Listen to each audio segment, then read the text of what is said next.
दोस्तों, एक बार की बात है। एक राजा जो कि दिव्यांग था, जिसके राज्य में कोई भी परेशानी या समस्या नहीं थी। सभी लोग उस राजा से बेहद खुश थे और ऊपर वाले से धन्यवाद करते थे कि उन्हें इतना अच्छा राजा दिया गया है। वह राजा दिव्यांग था, उसकी एक आंख नहीं थी और एक पैर भी नहीं था, लेकिन फिर भी राजा को किसी बात का कोई मलाल नहीं था।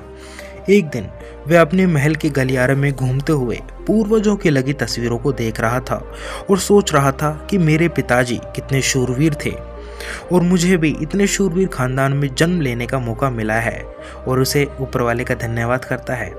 राजा सभी चित्रों को देखते हुए आखिरी चित्र तक पहुंचा तो वह जगह खाली थी। वह चिंता में पड़ गया क्योंकि उसे मालूम था कि यहाँ पर जो तस्वीर लगने वाली है वह उसी की है।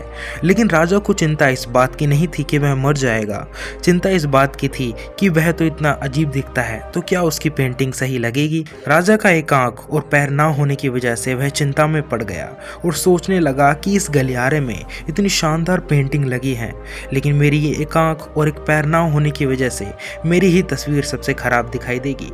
राजा ने सोचा, मेरे मरने के बाद तो पता नहीं पेंटिंग कैसी बनेगी, क्यों ना मैं अपने जीते जी एक शानदार पेंटिंग बनवाऊं, ताकि मुझे ये सुकून मिल जाए कि मेरी पेंटिंग भी अच्छी है।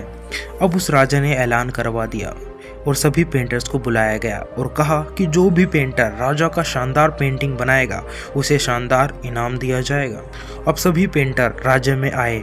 उन पेंटर को पता था अगर शानदार पेंटिंग बनेगी तो राजा शानदार इनाम देंगे, लेकिन जिस राजा की एक आंख नहीं, एक पैर नहीं, उसकी शानदार पेंटिंग कैसे बन सकती है।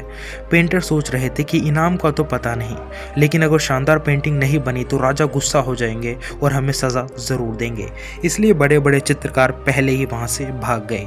तभी उनमें से एक लड़का राजा से बोला, साहब, मैं आपकी पेंटिंग बनाना चाहूंगा, लेकिन इसके लिए मुझे 24 घंटे का वक्त दीजिए। अब सभी बड़े बड़े पेंटर वहां हैरान रह गए कि ये लड़का क्या पेंटिंग बनाएगा। अगर राजा को पेंटिंग पसंद नहीं आई तो उसे राजा जरूर सजा देंगे। राजा बोला, ठीक है, आप बनाकर आइए, हम उसे जरूर देखेंगे। अगले दिन वह लड़का तस्वीर बनाकर लाने वाला था और दरबार पूरी तरह से भर चुका था। लोग दूर दूर से ये देखने आए थे कि वह लड़का कैसे पेंटिंग बनाकर लाएगा। अब लड़का जब उस राजा की पेंटिंग बनाकर लाया तो लोग आश्चर्यचकित रह गए। सब लोग जोर जोर से तालियां बजाने लगे, सीटियां बजाने लगे, और राजा ने उस पेंटिंग को देखा तो वह भी बहुत खुश हो गया और बोला कि वाह, इससे अच्छी पेंटिंग तो पूरे गलियारे में नहीं है। राजा ने उस लड़के को बहुत सारा इनाम दिया। अब आप सोच रहे होंगे कि राजा की पेंटिंग कैसी बनी होगी, जिसकी एक आंख नहीं, जिसका एक पैर नहीं, उसकी पेंटिंग भला अच्छा कैसे बन सकती है। दरअसल उस लड़के ने उस राजा को एक घोड़े पर सवार किया था और एक साइड से उस राजा का पैर दिखाई नहीं दे रहा था और दूसरी ओर राजा तीरंदाजी करते हुए निशाना लगा रहा था, और निशाना लगाते वक्त एक आंख बंद हो जाती है। उस लड़के ने उस राजा की वही आंख बंद की जो राजा के पास नहीं थी। इस तरह से उस लड़के ने राजा को निशाना लगाते हुए घोड़े के ऊपर सवार दिखाया, जिससे एक आंख बंद और एक पैर दिखाई नहीं दे रहा था, और वह पेंटिंग सभी राजाओं में से सबसे सर्वश्रेष्ठ प्रतीत हो रही थी। दोस्तों, अगर हम ध्यान से देखें तो चुनौती तो उस लड़के के सामने भी थी, लेकिन उसने सकारात्मकता का साथ नहीं छोड़ा। जिंदगी में आप किस भी मुकाम पर हों और किसी भी संकट में फंस जाएं, जिस भी स्थिति में हों, अगर आप सकारात्मकता का साथ नहीं छोड़ते तो यकीन मानिए आप उस संकट से निकल जाएंगे।